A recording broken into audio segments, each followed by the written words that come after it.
The Battle of the Eurymedon was a double battle, taking place both on water and land, between the Delian League of Athens and her allies, and the Persian Empire of Xerxes I. It took place in either 469 or 466 BC, in the vicinity of the mouth of the Eurymedon River in Pamphylia, Asia Minor. It forms part of the Wars of the Delian League, itself part of the larger Greco-Persian Wars. The Delian League had been formed between Athens and many of the city-states of the Aegean to continue the war with Persia, which had begun with the First and Second Persian invasions of Greece. In the aftermath of the battles of Plataea and Mycale, which had ended the second invasion, the Greek allies had taken the offensive, besieging the cities of Sestos and Byzantium. The Delian League then took over responsibility for the war, and continued to attack Persian bases in the Aegean throughout the next decade. In either 469 or 466 BC, the Persians began assembling a large army and navy for a major offensive against the Greeks. Gathering near the Eurymedon, it is possible that the expedition aimed to move up the coast of Asia Minor, capturing each city in turn. This would bring the Asiatic Greek regions back under Persian control, and give the Persians naval bases from which to launch further expeditions into the Aegean. Hearing of the Persian preparations, the Athenian general Cimon took 200 triremes and sailed to Phaselis in Pamphylia, which eventually agreed to join the Delian League. This effectively blocked the Persian strategy at its first objective. Cimon then moved to preemptively attack the Persian forces near the Eurymedon. Sailing into the mouth of the river, Cimon quickly routed the Persian fleet gathered there. Most of the Persian fleet made landfall, and the sailors fled to the shelter of the Persian army. Cimon then landed the Greek marines and proceeded to attack the Persian army, which was also routed. The Greeks captured the Persian camp, taking many prisoners, and were able to destroy 200 beached Persian triremes. This stunning double victory seems to have greatly demoralized the Persians, and prevented any further Persian campaigning in the Aegean until at least 451 BC. However, the Delian League do not appear to have pressed home their advantage, probably because of other events in the Greek world that required their attention. Background: the Greco-Persian Wars had their roots in the conquest of the Greek cities of Asia Minor, and in particular Ionia, by the Persian Empire of Cyrus the Great shortly after 550 BC. The Persians found the Ionians difficult to rule, eventually settling for sponsoring a tyrant in each Ionian city. While Greek states had in the past often been ruled by tyrants, this was a form of government on the decline. By 500 BC, Ionia appears to have been ripe for rebellion against these Persian placemen. The simmering tension finally broke into open revolt due to the actions of the tyrant of Miletus, Aristagoras. Attempting to save himself after a disastrous Persian-sponsored expedition in 499 BC, Aristagoras chose to declare Miletus a democracy. This triggered similar revolutions across Ionia, and indeed Doris and Aeolus, beginning the Ionian Revolt. The Greek states of Athens and Eretria allowed themselves to be drawn into this conflict by Aristagoras, and during their only campaigning season they contributed to the capture and burning of the Persian regional capital of Sardis. After this, the Ionian Revolt carried on for a further 5 years, until it was finally completely crushed by the Persians. However, in a decision of great historic significance, the Persian king Darius the Great decided that, despite successfully subduing the revolt, there remained the unfinished business of exacting punishment on Athens and Eretria for supporting the revolt. The Ionian Revolt had severely threatened the stability of Darius's empire, and the states of mainland Greece would continue to threaten that stability unless dealt with. Darius thus began to contemplate the complete conquest of Greece, beginning with the destruction of Athens and Eretria. In the next 2 decades there would be 2 Persian invasions of Greece, including some of the most famous battles in history. During the first invasion, Thrace, Macedon and the Aegean Islands were added to the Persian Empire, and Eretria was duly destroyed. However, the invasion ended in 490 BC with the decisive Athenian victory at the Battle of Marathon. Between the two invasions, Darius died, and responsibility for the war passed to his son Xerxes I.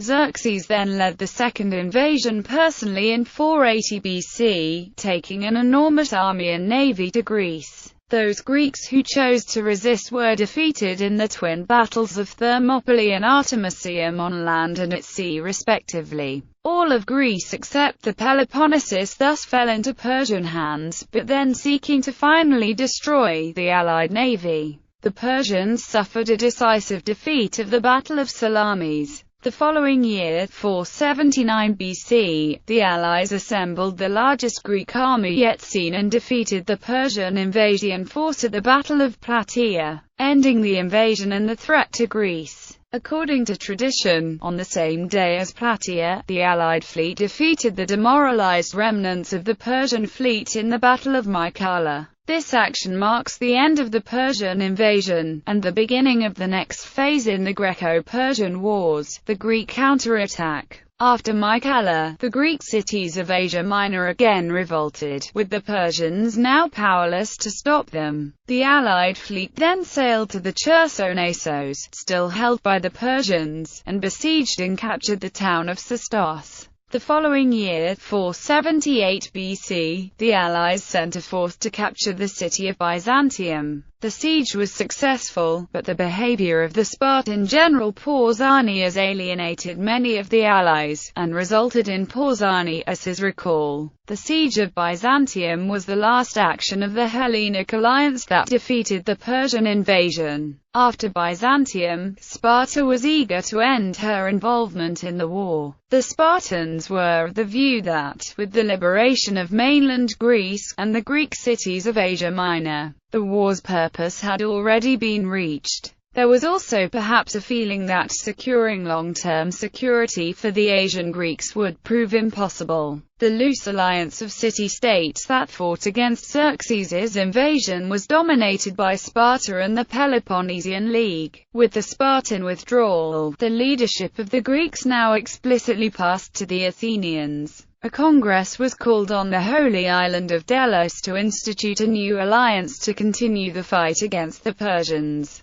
This alliance, now including many of the Aegean islands, was formally constituted as the First Athenian Alliance, commonly known as the Delian League. According to Thucydides, the official aim of the League was to avenge the wrongs they suffered by ravaging the territory of the king. Forces of the Delian League spent much of the next decade expelling the remaining Persian garrisons from Thrace, and expanding the Aegean territory controlled by the League. Prelude. Once the Persian forces in Europe had largely been neutralized, the Athenians seem to have gone about starting to extend the League in Asia Minor. The islands of Samos, Chios and Lesbos seem to have become members of the original Hellenic Alliance after Mycale, and presumably were also therefore original members of the Delian League. However, it is unclear exactly when the other Ionian cities, or indeed the other Greek cities of Asia Minor, joined the League, though they certainly did at some point. Thucydides attests the presence of Ionians at Byzantium in 478 BC, so it is possible that at least some of the Ionian cities joined the League in early 478 BC. The Athenian politician Aristides was said to have died in Pontos whilst on public business. Given that Aristides was responsible for organizing the financial contributions of each League member, this trip may have been connected with expansion of the League into Asia Minor. Chimon's Eurymedon campaign itself seems to have begun in response to the assembly of a large Persian fleet and army at Aspendos, near the mouth of the Eurymedon River. It is usually argued that the Persians were the would-be aggressors, and that Chimon's campaign was launched to deal with this new threat. Corkwell suggests that the Persian buildup was the first concerted attempt to counter the activity of the Greeks since the failure of the second invasion. It is possible that internal strife within the Persian Empire had contributed to the length of time it took to launch this campaign. Corkwell outlines the Persian strategic problems. Persia was a land power which used its naval forces in close conjunction with its armies, not free-ranging in enemy waters. In any case, secure naval bases were necessary. In the Ionian Revolt, with land forces already operating in Ionia and elsewhere along the Aegean seaboard, it was easy for a royal army and navy to deal with the revolt. But in view of the general revolt of the Ionian cities in 479 BC and the subsequent successes of the Greek navies, the only way for Persia must have seemed to be to move along the coast, restoring order in city after city. With fleet and army moving together, the nature of naval warfare in the ancient world, dependent as it was on large teams of rowers, meant that ships would have to make landfall every few days to resupply with food and water. This severely limited the range of an ancient fleet, and essentially meant that navies could only operate in the vicinity of secure naval bases. Corkwell therefore suggests that the Persian forces gathered at Aspendos were aiming to move along the southern coast of Asia Minor, capturing each city, until eventually the Persian navy could begin operating in Ionia again. Alexander the Great would employ this strategy in reverse in winter of 333 BC. Lacking a navy with which to take on the Persians, Alexander settled instead for denying the Persian navy suitable bases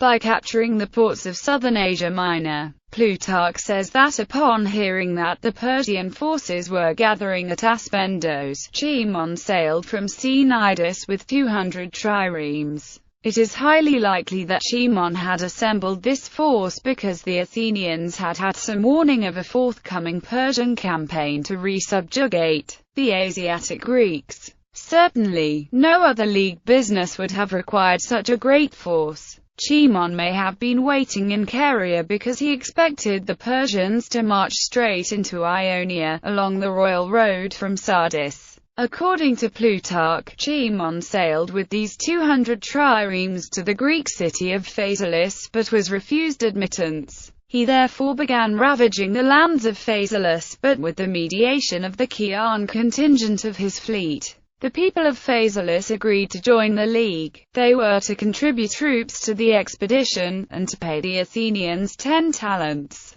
The fact that Cimon preemptively sailed to and captured Phasaelis suggests that he anticipated a Persian campaign to capture the coastal cities. The presence of both army and navy at Aspendos may have persuaded him that there was to be no immediate assault on Ionia. By capturing Phasaelis, the furthest east Greek city in Asia Minor, he effectively blocked the Persian campaign before it had begun, denying them the first naval base they needed to control. Taking further initiative, Cimon then moved to directly attack the Persian fleet at Aspendos. Opposing forces. Greek. According to Plutarch, the League fleet consisted of 200 triremes. These were of the sleek Athenian affract design, originally developed by Themistocles primarily for ramming actions, although they had been modified by Cimon to improve their suitability for boarding actions. The standard complement of a trireme was 200 men, including 14 marines. In the second Persian invasion of Greece, each Persian ship had carried 30 extra marines.